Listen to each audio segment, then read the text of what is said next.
নমস্কার, আমি তাপসী। তাপসী রান্নাঘরে সকলকে অনেক স্বাগত জানাই। চলে এসেছি আবার এক সম্পূর্ণ নতুন রেসিপি নিয়ে। আজকের রেসিপি ভ্যানিলা কাপকেক। তো একটা এখানে বোল নিয়ে নিয়েছি, একটা আমি এখানে ছাকনাও নিয়ে নিয়েছি। এখানে আমি নিয়ে নিচ্ছি 1 কাপ মতো ময়দা। আর 1 কাপ ময়দার জন্য এখানে আমি নিয়ে নেব 1/2 কাপ গুঁড়ো করা চিনি। আর এখানে আমি নিয়ে নেব 1 টেবিল চামচ গুঁড়ো দুধ। এটা দিলে কিন্তু কেকের টেস্টটা ভীষণ ভালো হয়। আর দেখুন, যেহেতু এখানে হাফ চামচ এখানে রয়েছে আমার কাছে, আর তার জন্য এখানে আমি দুবারে নিয়ে নিলাম 1 চামচ মতো বেকিং পাউডার। আর 1/2 চামচ নিয়ে নেব বেকিং সোডা। ব্যাস, এবার এটাকে ভালো করে চেলেও নেব। তো যাই হোক, কেকটা বানাতে বানাতে কিছু ভুল আমার হয়েছিল, যেটা আপনাদের সঙ্গে আমি পরবর্তীতে অবশ্যই আলোচনা করব। তো দেখুন, এখানে একটা প্যাচুলা নিয়ে নিয়েছি, আর প্যাচুলা দিয়ে মিশ্রণটাকে ভালো করে এখানে আমি মিশিয়েও নিচ্ছি। ভালো করে মিশিয়ে নেওয়াতে একটুখানি সাইড করে নিয়ে বাকি কাজগুলো কিন্তু এবার করে নেব। যেহেতু আমি কাপ কেক বানাচ্ছি, তার জন্য এখানে অয়েল দিয়ে দিচ্ছি।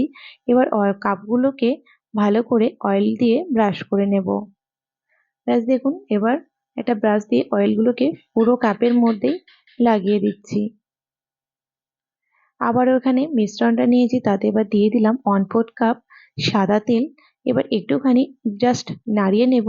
তারপর পুরো মিশ্রণটা কিন্তু আমি দুধ নেব, দুধটা দিয়ে ভালো করে ব্যাটারটাকে বানিয়ে নেব। দেখুন, এখানে আমি এক এক কাপ দুধ নিয়েছি। একদম জাল করে নেওয়া নর্মাল টেম্পারেচারে থাকা দুধ নিতে হবে, একদম কিন্তু গরম নেওয়া চলবে না, বা ফ্রিজের কোনো ঠান্ডা দুধ নেওয়া চলবে না। দেখুন, আমি এখানে একটা প্যাচুলা দিয়ে এবার প্যাচুলাটার পরে এখানে আমি হ্যান্ড ব্লেন্ডার দিয়ে নিয়েছি। ভালো করে মিশ্রণটাকে মিশিয়ে নিচ্ছি। আর এখানে কিন্তু অবশ্যই অল্প অল্প দুধ দেবেন, একসঙ্গে বেশি দেওয়ার দরকার নেই, তাহলে কিন্তু ঝোলা হয়ে যাবে। দেখুন, ঠিক এরকম ভাবে ব্যাটারটা রেডি করে নিতে হবে। একদম সঠিক এটা করা হয়েছে, ঠিক এরকম ঘনত্বের ব্যাটারটা আমার প্রয়োজন ছিল। এখানে এখানে যতক্ষণ আমি ব্যাটারটা রেডি করছি, ততক্ষণে কিন্তু আমি যেটাতে কেক বেক করবো সেটা কিন্তু আমি প্রিহিট করতে বসিয়ে দিয়েছি। 1/2 চামচ দিলাম এখানে ভ্যানিলা এসেন্স। যেহেতু আমি ভ্যানিলা কাপ কেক করছি, তার জন্য এখানে আমি ভ্যানিলা এসেন্স দিয়েছি, সেটা কিন্তু আমি এখানে 1/2 চামচ দিয়েছি। ব্যাস, ভালো করে এখানে আমার মেশানো হয়ে গেছে। আর কেকটাকে আরো সফট আর সুন্দর নরম করার জন্য দেখুন দিয়ে দিলাম 1 চামচ মতো এখানে দিয়েছি আমি ভিনিগার। ব্যাস, ব্যাটারটা এবার আমার এখানে রেডি হয়ে গেছে।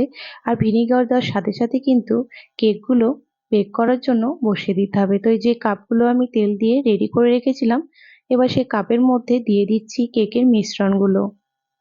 আর এখানে ঠিক দেখুন, একদম 1/2 কাপ মতো এখানে দিতে হবে, তার বেশি কিন্তু দেওয়া একদম চলবে না। আপনারা চাইলে কিন্তু এরকম ভাবে বাটিতে দিয়েও করে নিতে পারেন। কোনো রকম এখানে যেন কোনো লাম্পস না থাকে, তার জন্য কিন্তু কিন্তু 2-1 বার করে কাপগুলো একটু ঝাঁকিয়ে নিতে হবে। ব্যাস, ঝাঁকিয়ে নেওয়া হয়ে গেছে। এবার দেখুন, এই পাত্রের মধ্যে বসিয়ে দেব, কারণ এটার মধ্যে আমি কেকটা বানিয়ে নেব।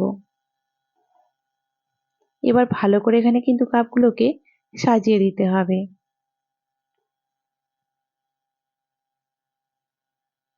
তো যারা এখন আমার চ্যানেলটিকে সাবস্ক্রাইব করেনি, তাদের অনুরোধ জানাচ্ছি, যারা ইউটিউব থেকে দেখছেন প্লিজ আমার চ্যানেলটিকে সাবস্ক্রাইব করে পাশে থাকা বেল আইকনটি প্রেস করবেন, যেন আমি নতুন ভিডিও আপলোড করার সাথে সাথে নোটিফিকেশন প্রথম আপনাদের কাছে পৌঁছে যায়। যারা ফেসবুক পেজ থেকে দেখছেন প্লিজ আমার পেজটিকে ফলো করে দেবেন। এখানে যে ছিদ্রটি ছিল সেখানে একটি আমি লং দিয়ে দিয়েছি। আর দেখুন, আরো একটুখানি মিশ্রণ বাটারটা বেঁচে গেছিলো, যার জন্য আরো একটা কাপে আমি এখানে দিয়ে দিয়েছি। এবার আমি এখানে 7-8 মিনিট পর খুলে নিয়েছিলাম। আর ওপরে একটুখানি দিয়ে দিচ্ছি ছোট ছোট টুকরো করা চেরি। এতে কিন্তু কেকটা দেখতেও বেশ সুন্দর লাগবে, আর এই চেরিগুলো যখন মুখে পড়বে খেতে বেশ ভালো লাগবে। দেখুন, আবার দিয়ে দিয়েছি। মোটামুটি 25 মিনিট পর ফিরে আসছি। দেখুন, এখানে কিন্তু 25 মিনিট হয়ে গেছে। চলুন এবার দেখা যাক কেকটা কতটা হয়েছে। একটা কাঠি দিয়ে দেখুন দেখে নিচ্ছি। কাঠির গায়ে কিন্তু কোনো রকম কোনো মিশ্রণ লেগে নেই, তার মানে কেকটা একদম রেডি হয়ে গেছে। এবার ভুলটা কতটা হয়েছিল সেটা আপনাদের সামনে আমি বলবো। দেখুন, যেহেতু এখানে ছোট জায়গা ছিল, তাই এতগুলো কাপ দেওয়া এখানে কিন্তু আমার ঠিক হয়নি। এখানে 3টে থেকে 4টে কাপ কিন্তু যথেষ্ট ছিল। আর যে 1/2 কাপ মিশ্রণ আমি দিয়েছিলাম, এখানে 1/2 কাপ নয়, 1/2 কাপের থেকেও আরো একটুখানি কম মিশ্রণ এখানে দিতে হতো। কিন্তু এখানে কিন্তু ব্যাটার রেডি করা থেকে শুরু করে কোনো কিছুতেই কিন্তু প্রবলেম ছিল না। চলুন কাকটা কেক মানে কেকটা আপনাদের সামনে আমি বার করেও দেখাচ্ছি। তাহলে বুঝতে পারবেন, দেখেই নিশ্চয়ই বুঝতে পারছেন এটা কতটা সফট হয়েছে। তবে এটা যদি 2টো থেকে এখানে 3টে বসানো যেত বা 4টে বসানো যেত, তাহলে কিন্তু একটা আরেকটার গায়ে লেগে যেত না। দেখুন, দেখে নিশ্চয়ই বুঝতে পারছেন কতটা ফ্লাফি হয়েছে। দেখুন, একদম সফট, নরম, তুলতুলে এইরকম কেক যদি টুক করে বাড়িতে বানিয়ে নেওয়া যায়, সকাল বিকাল চায়ের সাথেই বলুন বা বাচ্চাদের টিফিনেও কিন্তু খুব সুন্দরভাবে এটা দেওয়া যায়। দেখুন, তো আমি যেই ভুলগুলো করেছিলাম সেগুলো আপনারা কখনোই করবেন না।